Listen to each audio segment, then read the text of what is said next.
So to get to the non-theoretical, have you authorized the uniformed military to detain or arrest protesters in Los Angeles? Senator, I would just start by saying you're not a protester if you're throwing concrete 100%. at law Arrest those enforcement people. officers. Throw them in the jail. 100%. Do they have the ability, the uniformed military, to arrest and detain protesters currently today? These troops are given very clear orders. Then what is the order? Then list it out for us. Be a man. List it out. Did you authorize them to detain or arrest? Welcome back to MAGA Capital, the channel where truth, patriotism, and love for the Constitution come first. If you're tired of the political games, the lies, and the attacks on our freedoms, then this is the place for you. Be sure to like this video, subscribe to the channel, and turn on notifications so you don't miss a single upload. We're here to fight for America, for the truth, and for the American people. Let's dive into today's topic. All right, patriots, today we're tackling a fiery exchange between Senator Slotkin and a high-ranking official during a recent Senate hearing. What we saw was a clear display of political theater, where Slotkin tried to paint our military leadership as reckless and dangerous. But the real question is, who's actually undermining our military? Spoiler alert, it's not the people in uniform. It's the politicians who constantly use our armed forces as pawns in their political games. Let's break this down. Senator Slotkin started the hearing by revisiting a claim that President Trump's administration had supposedly ordered troops to deploy against unarmed protesters and even to shoot at their legs. Now, let's be clear, this claim originates from a book written by a former defense secretary, and it's been widely disputed. But Slotkin, like many on the left, seems to believe that a single claim in a book is enough to smear the reputation of our military and its leadership. Folks, this is the same playbook they've been using for years: twist the narrative, demonize the right, and hope no one questions their version of a story. She pressed the official, asking if he had authorized the deployment of 4,700 troops to Los Angeles without the governor's consent. Now, let's stop right there. First of all, the deployment of troops is not a decision made lightly. It's done in response to serious threats, often when local authorities are overwhelmed or unwilling to act. And let's not forget, the left loves to criticize the federal government for stepping in to maintain order. But where were they when cities like Portland and Seattle were burning? Where were they when businesses were being looted, when innocent people were being attacked, and when law enforcement was under siege? They were silent, or worse, they were encouraging the chaos. Let's watch the full Senate hearing, and I'll be giving my full response and reaction afterwards. Senator Slotkin. Thank you, Chairman. Mr. Secretary, I said in your hearing, when you had your confirmation hearing, that my biggest concern with you at the helm was the potential use of the military in ways that contradict the Constitution or that taint what I hope we all want, which is an apolitical military.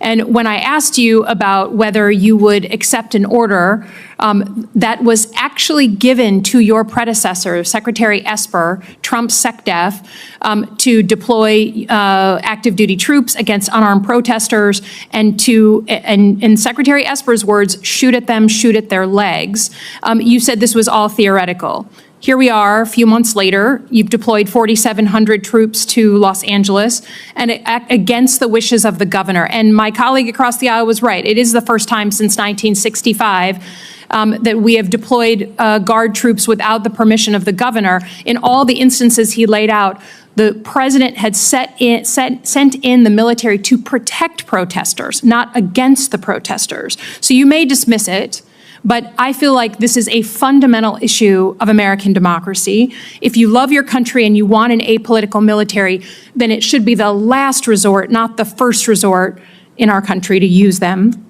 So to get to the non-theoretical, have you authorized the uniformed military to detain or arrest protesters in Los Angeles?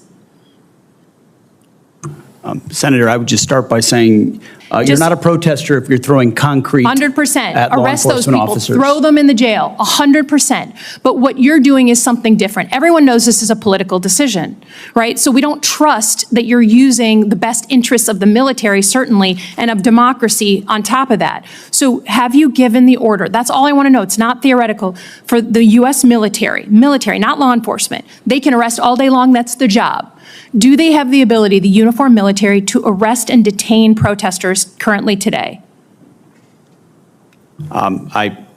It's a yes or no thing, authority. It's sort of amusing the extent to which the speculation is out there. These troops are given very clear orders. Then what is the order? Then list it out for us. Be a man, list it out. Did you authorize them to detain or arrest? That is a fundamental issue of democracy. I'm not trying to be a snot here. I'm just trying to get the actual, did you authorize them to do that? All of these orders and what they're sent there to do are public. They are there so say it. So say it. Yes or no? I'd like to. Please, yes or no? As I've said time and time again through interruption, they're there to protect law enforcement, do they have ICE the ability officers to arrest? who are trying to do their job, deporting illegals who were allowed in by the previous administration. So they cannot arrest and detain citizens of the United States, the uniformed military. As we've stated, if necessary, in their own self-defense, they could temporarily detain and hand over to ICE. But there's no arresting going on. And you know this better than you're trying to play political games. There's no arresting of U.S. personnel. Of the U.S. military against members of the protest. Have you authorized U.S. military cyber tools to investigate people participating in these protests? Yes or no? Certainly in no way that I'd be aware of. Okay, that's good. I love that answer. That's great. Have you given the order to be able to shoot at unarmed protesters in any way? I'm just asking the question. Don't laugh. Like the whole country. And by the way, my colleagues across the aisle. What is that based on? What evidence would you have that an order like that has ever been given? Giving that order to your predecessor, to a Republican Secretary of Defense, who I give a lot of credit to because he didn't accept the order. He had more guts and balls than you because he said, I'm not going to send in the uniformed military to do something that I know in my gut isn't right. He was asked to shoot at their legs. He wrote that in his book. That's not hearsay. So your poo-pooing of this, it just shows you don't understand who we are as a country, who we are. And all of my colleagues across the aisle, especially the ones that served, should want an apolitical military and not want citizens to be scared of their own military. I love the military. I served alongside my whole life, so I'm worried about you tainting it. Have you given the order? Have you given the order that they can use lethal force against honor? I want the answer to be no. Please tell me it's no. Have you given the order? Senator, I'd be careful what you read in books and believing it, except for the Bible. Oh my God. So your former predecessor, I guess that's not enough for you. Okay, on Iran.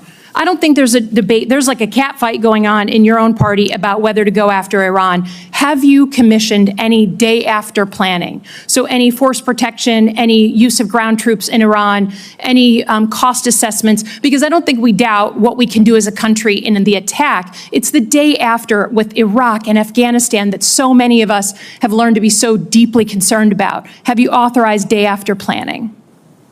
As I've said, we have plans for everything, Senator. Okay.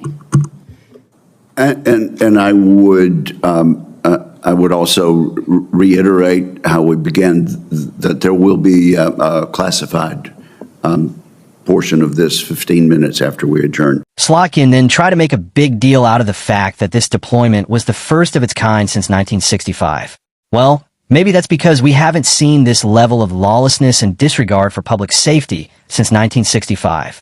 This wasn't about suppressing peaceful protests. This was about protecting American citizens from violent mobs. And let me tell you, if you're throwing concrete and attacking law enforcement, you're not a protester. You're a criminal. The left doesn't want to admit this because it doesn't fit their narrative, but the American people see through it. Next, Slotkin demanded to know whether the military had been authorized to detain or arrest protesters. The official made it clear, again and again, that the military is not law enforcement and that any temporary detentions would only occur in self-defense. But Slotkin wasn't satisfied. She kept pushing, trying to create a false narrative that the military is being weaponized against American citizens. Folks, this is pure fear-mongering. The military exists to protect this country, not to attack its people. And the idea that they're out there arresting peaceful protesters is absurd. She also asked whether the military has been authorized to use cyber tools to investigate protesters. The answer was a resounding no. But again, Slotkin wasn't interested in the truth. She was interested in scoring political points. This is what the left does. They create strawman arguments, throw out baseless accusations, and then act outraged when their claims are debunked. Now, let's talk about her question on lethal force. Slotkin asked whether the military has been given the order to use lethal force against unarmed protesters. Once again, The official made it clear, no such order has been given. But Slotkin couldn't let it go. She brought up the same disputed claim about Trump's administration and accused the official of lacking the guts to stand up to the president. This is the kind of disrespect and divisiveness that undermines our military. The left loves to claim they support the troops, but actions speak louder than words. When you use our military as a political punching bag, you're not supporting them. You're hurting them. Finally, Slotkin pivoted to Iran, asking whether there's been any day after planning for a potential conflict. The official responded calmly, pointing out that the military has contingency plans for every possible scenario. But Slotkin wasn't interested in the answer. She wanted to create the impression that this administration is reckless and unprepared. Folks, this is the same party that left Afghanistan in chaos, that abandoned Americans and allies to the Taliban, and that handed billions of dollars in military equipment to our enemies. They have no credibility when it comes to foreign policy. So what's the takeaway here? Slotkin and her Democratic colleagues don't care about the truth. They don't care about the Constitution. And they certainly don't care about the military. What they care about is scoring political points, even if it means undermining the very institutions that protect our freedoms. They want you to believe that this administration is dangerous and that the military is out of control. But the real danger is the left's constant attempts to divide this country and weaken our institutions. Patriots, it's up to us to stand up for the truth. Don't let the left rewrite history. Don't let them demonize our military. And don't let them get away with their political games. If you're with me, share this video with your friends and family. Let them know what's really happening in these hearings. And don't forget to like this video, subscribe to MAGA Capital, and leave a comment down below. Let us know what you think about Slotkin's performance and the left's attacks on our military. Together, we can fight back and protect the values that make this country great.